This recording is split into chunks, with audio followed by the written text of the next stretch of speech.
रामपुर नाम के गांव में सेठ धनियालाल का पेट्रोल पंप था। आसपास के किसी भी गांव में कोई पेट्रोल पंप नहीं था और सभी लोग धनियालाल के पेट्रोल पंप से ही पेट्रोल डलवाने आते थे। धनियालाल अपने पास आने वाले ग्राहकों से बातें तो बहुत मीठी मीठी करता था, पर बड़ा ही चालाक और लालची किस्म का आदमी था वो। आओ आओ राजू भाई, क्या बात है? गाड़ी तो बहुत चमक रही है आज। नहीं सेठ जी, ये तो मेरी पुरानी ही बाइक है। काफी ध्यान रखते हो गाड़ी का। बताओ कितने का पेट्रोल डाल दूं? 200 का डाल दीजिए।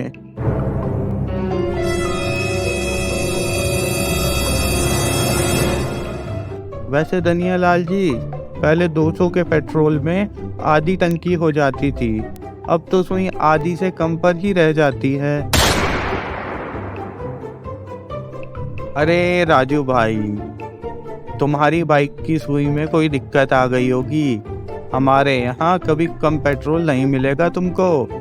अच्छा ठीक है, चलो मैं चलता हूँ। धनियालाल ने अपने मशीन के मीटर को कुछ इस तरह से सेट कर रखा था कि अगर कोई 100 रुपए का पेट्रोल डलवाता तो सिर्फ उसको 80 रुपए का ही पेट्रोल मिलता। पर बेचारे गांव वालों के पास तो कोई और दूसरा चारा था भी नहीं। तभी कालू टैक्सी वाला आया धनियालाल के पेट्रोल पंप पर। उसने 100 रुपए का पेट्रोल भरने को बोला। उसने देखा कि धनियालाल के यहाँ तो पेट्रोल शहर से भी महंगा बिक रहा है। उसने धनियालाल को बोला, ओ सेठ जी, कल मैं शहर गया सीगा, उत्थे तो पेट्रोल 97 रुपए प्रति लीटर मिलता हैगा। ਤੁਹਾਡੇ ਵੇਲੇ 3 रुपए प्रति लीटर महंगा क्यों है? धनियालाल को गुस्सा आ गया। वो कालू टैक्सी वाले से बोला, जिस रेट मेरे को मिल रहा है उसी रेट पर ही तो बेचूंगा। अपना घाटा करके बेचूं क्या पेट्रोल? भरवाना है तो भरवाओ, नहीं तो कहीं और से भरवा लो। कालू चुपचाप सुनता रहा और पेट्रोल भरवा के आगे चला गया।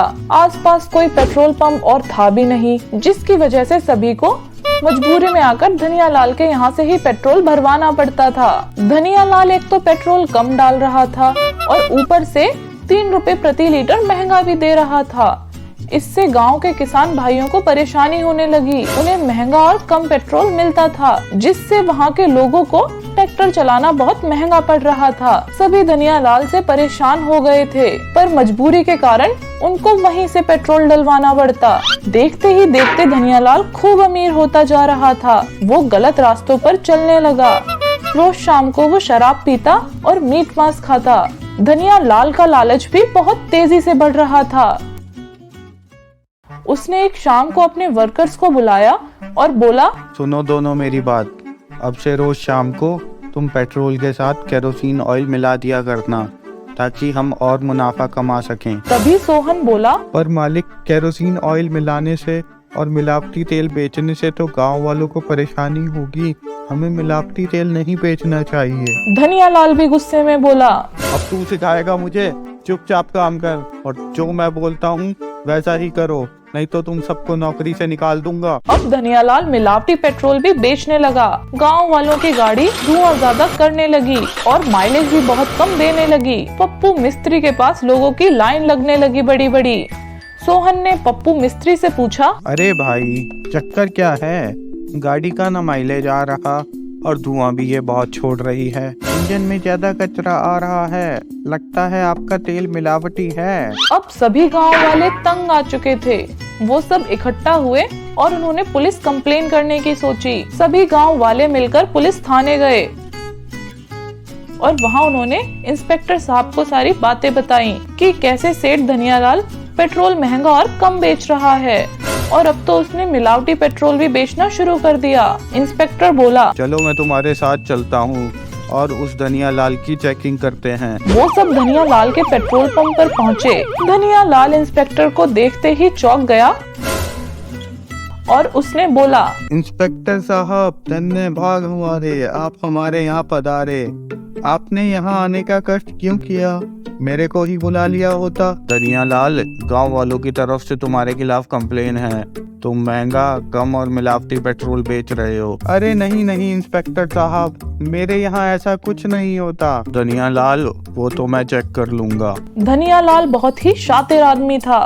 वो तभी इंस्पेक्टर को बहाने से अपने ऑफिस में ले गया वहाँ उसने इंस्पेक्टर को एक नोटों की गड्डी दी और बोला, इंस्पेक्टर साहब, आप हमारा ध्यान रखो और हम आपका ध्यान रखेंगे। इंस्पेक्टर एक लालची आदमी था। वो धनिया लाल से पैसे ले लेता है और गांव वालों को बोलता है, हमने चेक किया है, यहाँ कोई गड़बड़ी नहीं हो रही और धनिया लाल जी एक ईमानदार आदमी हैं। गांव वाले निराश हो गए। अब उनके पास और कोई चारा भी नहीं था। सोहन एक पढ़ा लिखा व्यक्ति था। उसे शक था कुछ तो गड़बड़ है और उसने ठान ली वो इस समस्या का हल निकाल कर ही रहेगा कैसे भी। वो रोज आता और पेट्रोल के रेट की चोरी से फोटो खींच लेता अपने फोन में और फिर जाके इंटरनेट पर देखता कि बाकी जगह क्या क्या रेट चल रहे हैं पेट्रोल के और उन्हें भी सेव करके रख लेता। ऐसे ही एक दिन उसने देखा इंस्पेक्टर धनिया लाल के ऑफिस में आया है और वो चोरी से सब देखने लगा और जो उसने देखा उसे वो देख के दंग रह गया। धनिया लाल और इंस्पेक्टर मिले हुए हैं। धनिया लाल हर महीने इंस्पेक्टर को पैसे देता है ताकि वो उसके खिलाफ कोई एक्शन ना ले। सोहन ने चालाकी दिखाई और इस सब की अपने फोन में वीडियो रिकॉर्ड कर ली। सोहन ने अब तक सेठ धनिया लाल के काले कारनामों के सबूतों की फाइल तैयार कर ली थी। फिर सोहन अगले ही दिन उस फाइल को लेकर डीएम के दफ्तर पहुंच गया और उसने सारी बात डीएम साहब को बताई और सारे सबूत जमा करे। डीएम साहब ने देखा और प्लान बनाया। जिस दिन ये इंस्पेक्टर धनिया लाल के यहाँ पैसे लेने जाएगा उस दिन उन दोनों को रंगे हाथ पकड़ लेंगे। इस तरह एक महीना बीतता है और इंस्पेक्टर धनिया लाल के यहाँ पैसे लेने जाता है। उसी समय डीएम साहब वहाँ रेड मार देते हैं और धनिया लाल और इंस्पेक्टर को रंगे हाथ पकड़ लेते हैं। डीएम साहब धनिया लाल और इंस्पेक्टर को कोर्ट में पेश करते हैं। कोर्ट धनिया लाल का पेट्रोल पंप बंद करा देता है और उसे 5 साल की जेल की सजा सुना देता है और इंस्पेक्टर को नौकरी से निकाल दिया जाता है। जज डीएम को आदेश देते हैं कि गांव में एक सरकारी पेट्रोल पंप खोला जाए। कुछ समय बाद गांव में एक सरकारी पेट्रोल पंप खुल जाता है जहां एक ईमानदार मैनेजर रखा जाता है। दोस्तों, इससे हमें ये सीख मिलती है कि लालच का फल हमेशा बुरा ही होता है। तो दोस्तों, कैसी लगी आपको हमारी ये आज की कहानी, हमें कमेंट्स में बताइए और ऐसे ही और मजेदार स्टोरी सुनने के लिए जल्दी से इस वीडियो को लाइक करें और चैनल को सब्सक्राइब करें। बाय बाय फ्रेंड्स, मिलते हैं आपसे अगली वीडियो में। गांव था।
अरे बहन, वो देखो, श्याम सब्जी वाला ताजी ताजी सब्जियां लेकर आ गया है। चलो चलो जल्दी चलते हैं ताजी ताजी सब्जियां लेने। हाँ हाँ, चलो चलो। श्याम जी, 1 किलो भिंडी ते 1 किलो आलू पैक कर दो। हाँ हाँ सरदार जी, अभी करता हूँ, ये लो। और फिर वो दोनों भी पहुंच जाती हैं सब्जी वाले के ठेले के पास। भैया 1 किलो कद्दू पैक कर दो। हाँ हाँ दीदी, आपकी भी सब्जी अभी पैक करता हूँ, जरा रुकिए। वाह, नए नए और करारे करारे नोट। लगता है दीदी आज ही बैंक से निकाल के लाई हो। धीरे धीरे सब सब्जी लेकर चले जाते हैं और तभी गोपाल की पत्नी सुरीली भी वहां पर आ जाती है सब्जी लेने। वो सब्जी भी खरीद लेती है, पर जब सब्जी वाला उससे पैसे मांगता है तो वो बोली, भैया अभी तो मेरे पास पैसे नहीं हैं और मेरे पति भी घर पर नहीं हैं। पर आप जब शाम को सब्जी बेचकर वापस जाओगे तो उस वक्त पैसे लेते जाना, तब तक मेरे पति भी घर वापस आ जाएंगे। और ये सुनते ही सब्जी वाला भड़क गया और बोला, मेरे पास उधार का कोई हिसाब नहीं है, अगर पैसा है तो सब्जी लो, नहीं तो वापस कर दो। और रही तुम्हारे पति की बात, मैं उसको अच्छे से जानता हूँ, वो अगर किसी के पैसे ले ले तो वो कभी वापस नहीं करता। और सब्जी वाले की ऐसी बातें सुनकर गोपाल की पत्नी बहुत दुखी हो गई और उसने सारी सब्जी वापस लौटा दी। और फिर सब्जी वाला भी वहां से चला गया। और फिर शाम हो जाती है और गोपाल भी अपने घर की तरफ आने लगा और वो अपने घर पहुंच जाता है।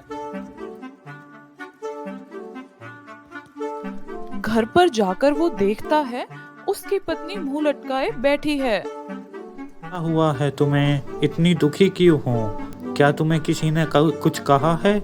बताओ मुझे। और फिर सुरीली ने सारी बातें अपने पति को बता दी कि सब्जी वाला कितना भला बुरा बोल रहा था उसके पति के बारे में। और फिर सुरीली की बात सुनकर उसका पति मुस्कुराते हुए बोला, बस इतनी सी बात? देखो, उस सब्जी वाले का स्वभाव बुरा है, एक ना एक दिन ऐसा जरूर आएगा जब लोग उसके इस स्वभाव की वजह से उससे सब्जी लेना बंद कर देंगे, और तब उसे इस बात का एहसास होगा। और तुम परेशान मत हो, देखना वो दिन जल्दी ही आएगा।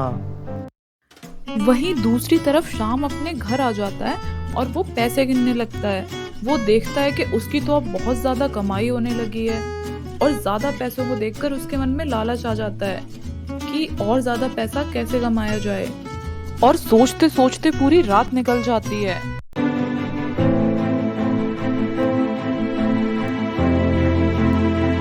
और अगले दिन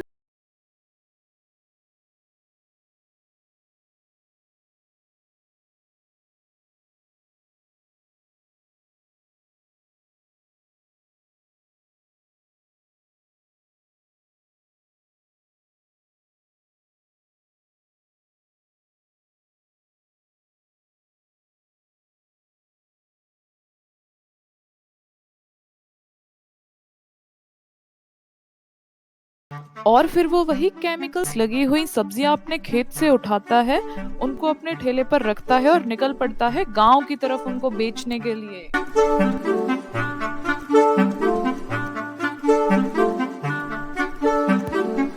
और वो पहुंच जाता है गांव में सब्जी बेचने। जी ले लो, आलू लो, गोभी लो, भिंडी लो, टिंडे लो, घिया लो, तोरी लो, ताजी ताजी सब्जी लो। देखो, सब्जी वाला आ गया, चलो पहले सब्जी लेकर आते हैं। हाँ हाँ, चलो चलो, जल्दी चलते हैं। बताइए दीदी, आज आपके लिए कौन कौन सी सब्जी पैक कर दूं? ये लीजिए, जो जो आपने कहा था वो सब मैंने पैक कर दिया। ये क्या भैया, ये सारी सब्जियां तो सड़ी हुई हैं। देखो इनमें कितने कीड़े लगे हुए हैं। अरे नहीं नहीं, देखो सारी सब्जियां ठीक तो हैं। आपको इससे अच्छी सब्जियां नहीं मिलेंगी कहीं इतने कम दाम पे। आपको अभी थोड़े पैसे और देने होंगे। और ये सुनकर वो गुस्से में वहां से चली जाती है। और एक एक करके उसके सारे ग्राहक चले जाते हैं उस दिन बिना सब्जी लिए। और उसकी बिल्कुल भी सब्जियां नहीं बिकती, ना ही कोई कमाई होती। पहले तो वो वहीं खड़ा खड़ा इंतजार करता है कि कोई आए और उससे सब्जी ले, पर कोई नहीं आता और वो निराश मन से निकल पड़ता है अपने घर की तरफ। उस दिन वो बहुत ज्यादा दुखी होता है और वहीं अपने घर के बाहर बैठा होता है। तभी वो सोचता है कि चलो एक बार खेतों की तरफ भी देख आऊं कि फसल कितनी बढ़ गई है। और वो निकल पड़ता है खेतों की तरफ। और फिर शाम अपने खेत पर पहुंच जाता है, पर वहां जाते ही वो हैरान हो जाता है और चौंक जाता है।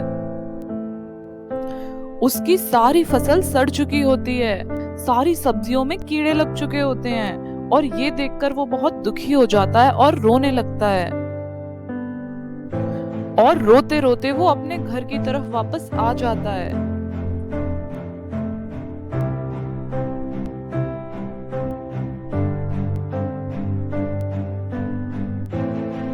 और घर आके वो सोचता है कि उससे कितनी बड़ी गलती हो गई। काश उसने ऐसा ना किया होता, काश उसने और पैसों का लालच ना किया होता, तो आज उसकी सब्जियां अच्छी बिक रही होती और वो खुश होता और ना ही उसकी फसल झड़ती।